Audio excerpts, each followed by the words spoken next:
Bože, daj mi vytrvalosť, aby som prekonal veci, ktoré nemôžem zmeniť. Daj mi silu, aby som zmenil veci, ktoré môžem zmeniť. Daj mi múdrosť, aby som tieto veci dokázal rozlíšiť. Aichilos.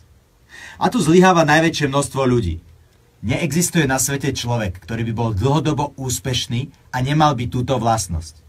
Lepšie povedané, to nie je vlastnosť, ale návyk. Mnohí ľudia si povedia, že nemajú disciplínu, nemajú vytrvalosť, nedokážu to či ono. Možno vás nepoteším, možno vás dokonca sklamem, ale chcem vám znova zagratulovať. Každý z vás má vytrvalosť. Každý z vás má pevnú vôľu a každý z vás má disciplínu. Z čoho vychádzam? Kto z vás si, prosím, neumýva zuby? Väčšinou tí, ktorí často nosia žuvačky. Žartujem. Kto z vás si každý deň alebo raz za 2 dní umýva zuby? Gratulujem vám.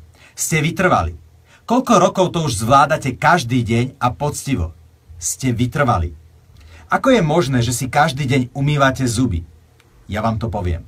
Lebo vás niekto vystrašil a povedal vám: nebudeš si umývať zuby, tak ti vypadnú.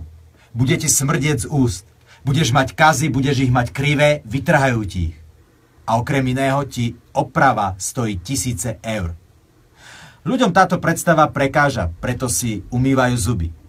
Najčastejším motivom je strach z obrovskej bolesti, ktorú spôsobujú pokazené zuby a ich trhanie alebo vrtanie. To, prečo ste v skutočnosti ochotní si každý deň umývať zuby, nie je každodenný strach z bolesti zubov alebo návštevy zubára. Je to návyk. Jednoducho sme si vytvorili návyk. Návyk je vlastnosť, ktorá z nás robí vytrvalcov. Takýchto návykov evidujeme v našom živote určite viac. Aby ste si na niečo vytvorili návyk, treba túto činnosť robiť minimálne 30 až 90 dní, pravidelne každý deň. Ak jeden deň vypustíte, musíte začať odznova. Na čo si chcete najbližšie vypestovať návyk? Na čo je dobre vedieť túto skutočnosť? Keď v živote okúsite ťažké chvíle, keď pôjdete za svojimi cieľmi a nepôjde to tak, ako by ste chceli. Keď sa budete chcieť vzdať, spomeňte si, že ste vytrvali. Podstatné je vytvoriť z vašej vytrvalosti návyk. Talianske príslovie hovorí: kto vytrvá, vyhrá. Vytrvali sú všetci. Záleží však na tom, v akom kontexte a v súvislosti s čím. Vytrvalosť má každý človek, no záleží na tom, v akej miere sa ju snaží vyživovať. Ak máte dôvod, silný dôvod, vytrvalosť bude vašim stálym spoločníkom, len treba vydržať.